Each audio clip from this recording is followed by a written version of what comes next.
Hello শিক্ষার্থী বন্ধুরা, আমি ব্যতিক্রম মিরাজ।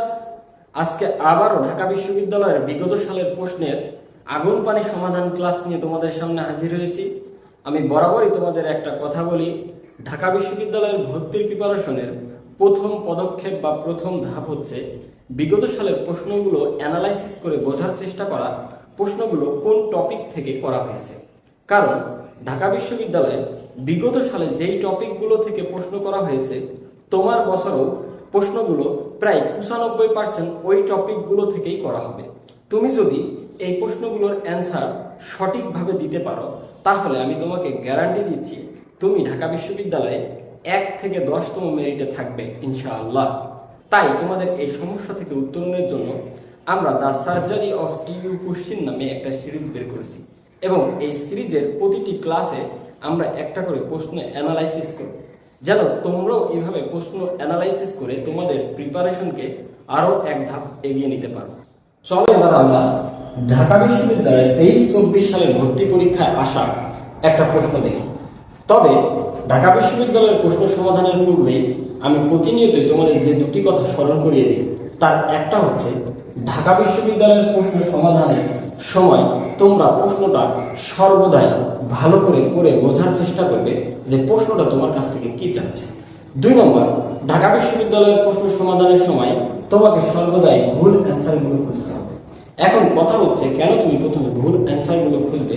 তার সঠিক অ্যান্সার পেতে হলে আমাদের এই ছোট ভিডিওটা দেখলেই আশা করি তুমি তার উত্তর পেয়ে যাবে। চলো এবার আমরা এই প্রশ্নটা একটু পড়ার চেষ্টা করি। দেখো, প্রশ্নটা হচ্ছে she was selected from dash 400 competitors। তারপরে এখানে 4টা অপশন দেওয়া আছে। 1 নম্বর হচ্ছে among, 2 নম্বর হচ্ছে between, 3 নম্বর হচ্ছে toward এবং 4 নম্বর হচ্ছে near। দেখো, এই প্রশ্নটা প্রথমেই আমরা এখানে দেখতে পারি একটা ফর্ম আছে, এবং এই ফর্মটা হচ্ছে শব্দের অর্থ হচ্ছে থেকে বা হতে, এবং এটা একটা প্রিপজিশন, এবং এই 4টা অপশন আছে, এই 4টা অপশন প্রিপজিশন। যখন স্টুডেন্ট এই দেখে যে একটা প্রিপজিশনের পর আবার একটা প্রিপজিশন বলবে, তখন স্টুডেন্টের মাথায় এটা ঘুরিয়ে যায়।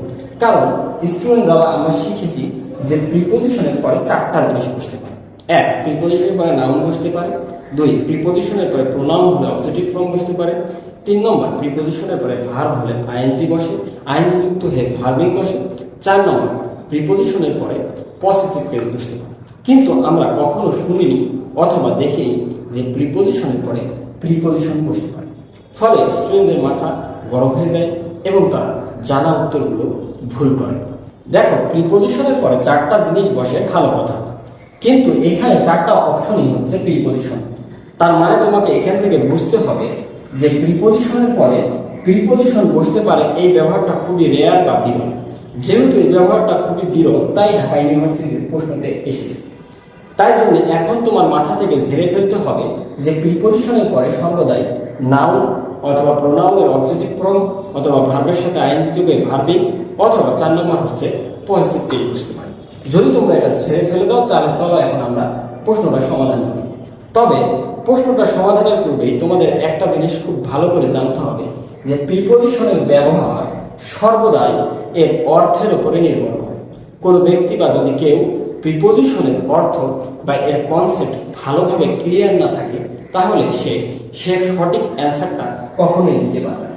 চলো এবার আমরা এই অপশনে থাকা 4টা প্রিপজিশনের কনসেপ্ট একটু ব্যাখ্যা করে ক্লিয়ার হয়ে নিই। দেখো, প্রথমে আমরা দেখব 2 নম্বর অপশন।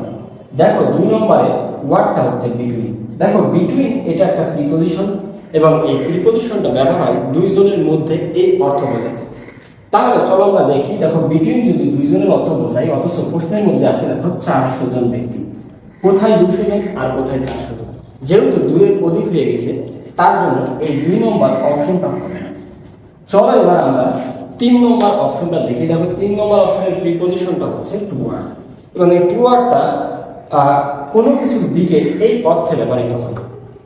চলো এবার আমরা এই ফাঁকা জায়গায় টুয়ার্ডটা বসিয়ে দেখি যে অর্থের সাথে সঙ্গতিপূর্ণ কিনা। তাহলে চলো, she was selected, তাকে নির্বাচন করা হয়েছিল, from হতে, towards শব্দের অর্থ হচ্ছে দিকে, তাহলে 400 competitors। তাহলে আমরা যদি এখানে toward বসাই, তাহলে অর্থ হয় 400 প্রতিযোগীর দিকে থেকে তাকে নির্বাচিত করা হয়েছে। দেখো এই ধরনের অর্থ বা এই ধরনের কথা আমরা কখনোই বলি না, যেহেতু কথা সংগতিপূর্ণ বা মিলছে না বা অর্থপূর্ণ হচ্ছে না, তার জন্য এই টুয়ার্ডস প্রিপজিশনটা এখানে বসবে না বা উত্তর হবে না। চলো এবার আমরা এই টুয়ার্ডস এর পরিবর্তে আরো কিছু প্রিপজিশন এই একই অর্থে ব্যবহার করা যায় সেগুলো একটু শিখে নিই। দেখো এই টুয়ার্ডস এর পরিবর্তে তোমরা শেষে একটা এস যোগ করে টুয়ার্ডস ইউজ করতে পারো এই একই অর্থে। আবার এই টুয়ার্ড এর পরিবর্তে শুধু টুকেও ব্যবহার করতে পারো। তা যাই হোক, চলো এবার আমরা 4 নম্বর অপশনটা দেখি। দেখো 4 নম্বর অপশনে আছে নেয়ার। এই নেয়ার একটা প্রিপজিশন এবং এই প্রিপজিশনের অর্থ হচ্ছে কোনো জায়গার জন্য নিকটে, অর্থাৎ এই নেয়ার প্রিপজিশনটা কোনো স্থানের জন্য নির্ধারিত। চলো এবার আমরা প্রশ্নতে দেখি। দেখো প্রশ্নতে আছে 400 জন কম্পিটিটর। দেখো নেয়ার হচ্ছে জায়গার জন্য নির্দিষ্ট, কিন্তু ওখানে আছে কম্পিটিটর ও প্রতিযোগী। প্রতিযোগী হচ্ছে মানুষ। যেহেতু নেয়ার কোনো জায়গার জন্য নির্ধারিত, সেহেতু এখানে বসার বা এখানে উত্তর হওয়ার কোনো প্রশ্নই আসে না। তার জন্য 3 নম্বরটাও খরচ। যেহেতু 3টাই ভুল, তার মানে অ্যান্সার হচ্ছে 1 নম্বর। কিন্তু এখন আমাদের প্রশ্ন হচ্ছে 1 নম্বরটা কেন উত্তর। চলো আমরা সেটা একটু বোঝার চেষ্টা করি। দেখো অ্যামাং শব্দের অর্থ হচ্ছে অনেকের মধ্যে।